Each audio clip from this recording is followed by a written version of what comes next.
গাথা যে গাথাটায় হানিফ আলীর শেষ নিঃশ্বাস ত্যাগ হয়েছে, মানে এই জায়গায় থেকে হানিফ আলীর শেষ নিঃশ্বাস ত্যাগ করছে। আর এই গাথাটা কিন্তু কালাচান আর রমজান মিলে অলরেডি আগেই খুঁজে থিয়ে গেছিল। দুই পাষাণ্ডর কি শাস্তি হওয়া উচিত আপনারা কমেন্ট করে জানাইবেন।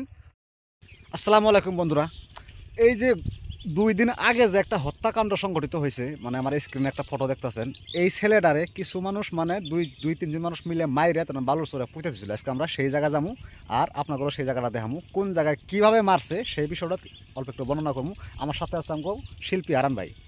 হয়তো আমরা এখন ওই জায়গায় যাবো নাকি? আমরা ওই জায়গায় যাবো, হয়তো বিস্তারিত আপনাকে দেখাবো কি হিসাবে মারলো। আচ্ছা আরাম বলেন। আমরা ইতিমধ্যে রওনা দিছি বালুর চরের মধ্যে। দেখেন এই বালুর চরের সুযোগ পাইই কিন্তু এই ঘটনাটা ঘটাইছিল। দেখেন আমরা কি ধরনের বালুর চরের মধ্যে।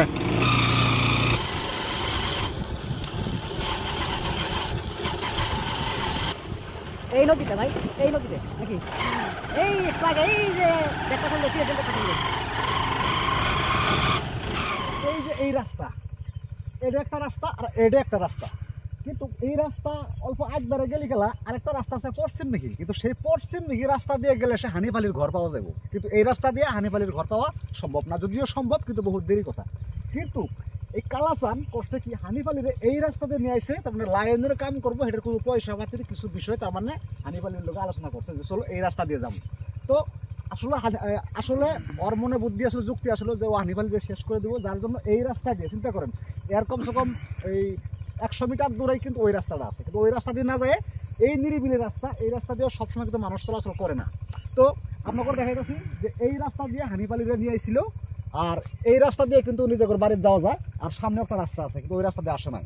তো এই রাস্তাটা নিয়ে এই যে এই দিক দিয়ে চলে গেছে, দেখেন এই দিক দিয়ে, তারপর এই দিক দিয়ে তারপর নদীর মধ্যে গেছে। তো হানিফ আলীর মনে কিন্তু চান দিছিল, কিন্তু তারপরেও হানিফ আলীর জন্য সম্ভব হনাই কালাচানের হাত থেকে বাঁচার জন্য। আসেন আপনাকে দেখাবো কোন জায়গাটায় হানিফ আলীরে ওরা দুনিয়া থেকে বিদায় করে দিছে। আসেন আমার সাথে সাথে আসেন, আপনাকে দেখাবো। হয়তো এই ধরনের ঘটনা ইতিপূর্বে আর ঘটে নাই আমগরে এই জায়গায়, মানে বিশেষ করে আমগরে বরবালায়। কিন্তু যদিও হানিফ আলীর বাড়ি কিন্তু বরবালায়, কিন্তু এই জায়গাটা হইলো এটা হয়তো লাউপাড়া চর, এটা বালারটারি বলেও কয়। তো আসেন আপনাকে দেখাবো কোন জায়গায় হানিফ আলীরে ওরা দুনিয়া থেকে বিদায় করে দিছে সামান্য একটা মহিলার পাল্লাই পড়ে। তো আসেন আপনারা আমার সাথে। আমরা সর্বশেষ সেই জায়গায় এসে উপস্থিত হয়েছি যে জায়গায় হানিফ আলীরে হত্যা করা হয়েছে। তো এই যে এই দিক দিয়ে আইসে কালাচান করছে কি, তার গাড়িটা এখানে রাখছে, গাড়িটা এখানে রাখার পরে মানে এখানে বা এখানে রাখছে, কিন্তু এর মধ্যে কালাচান কিন্তু একটা বুদ্ধি করছিল, হয়তো পেশাবের সুতা দিয়ে বা অন্য কিছু সুতা দিয়ে ওখান থেকে চলে গেছিল।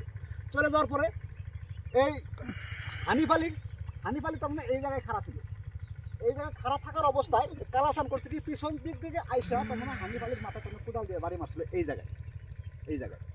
এই জায়গায় হানিফ আলী যখন পড়ে গেল, কিন্তু সুপরিকল্পিত ভাবে এই কালাচান রমজান এই দুইজন মিলে এই সামনে একটা গাথা করছে, আপনাকে দেখাবো সেই গাথাটা। কিন্তু তার আগে দেখা নেই এই সেই জায়গা যে জায়গায় হানিফ আলী তার মানে শেষ নিঃশ্বাস ত্যাগ করাইছে, এমনকি যে জায়গায় হানিফ আলীরে ওর মাথায় তারা কোদাল দিয়ে বাড়ি মারছিল।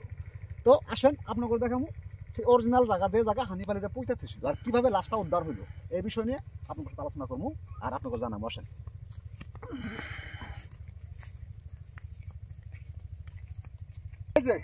এই সেই এখান থেকে খুঁজে এই গাতাটা খুঁজে করছে কি তারা, তারপরে কালাচান যায় হানিফের লোক ধরছে, হানিফে এই জায়গায় এনে কোদাল দিয়ে বাড়ি মাইরে তারপরে এই জায়গায় ফেলাইছে, এই গাতায় ফেলাইছে।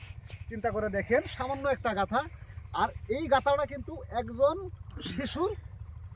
শিশুর ধরনের পিতৃহারা করে দিছে, একজন শিশুরে আর একটা সংসারে শেষ করে দিছে।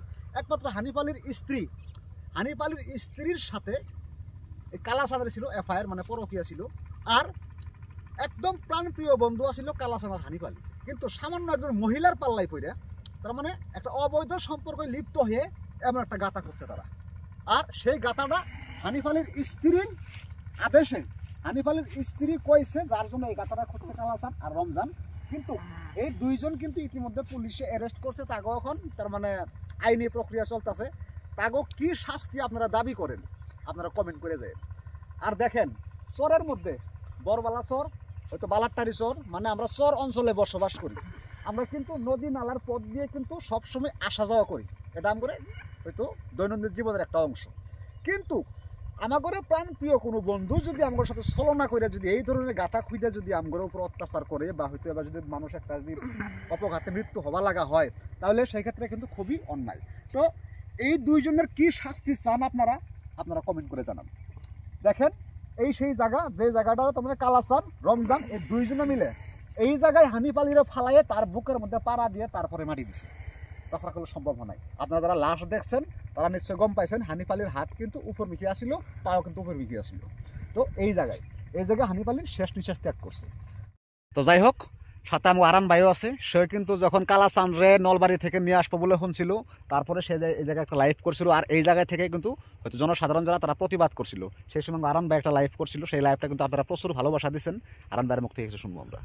তো যাই হোক প্রিয় বন্ধুরা, তো এটা হলো আমার প্রিয় পার্টনার মজিবর আলী। তো এই আমি একটা লাইভ করছিলাম, সেই লাইভটা অনেক ভালোবাসা দিয়েছেন আপনারা। তো এই দুই পাষাণ্ডর কি শাস্তি হওয়া উচিত আপনারা কমেন্ট করে জানাইবেন।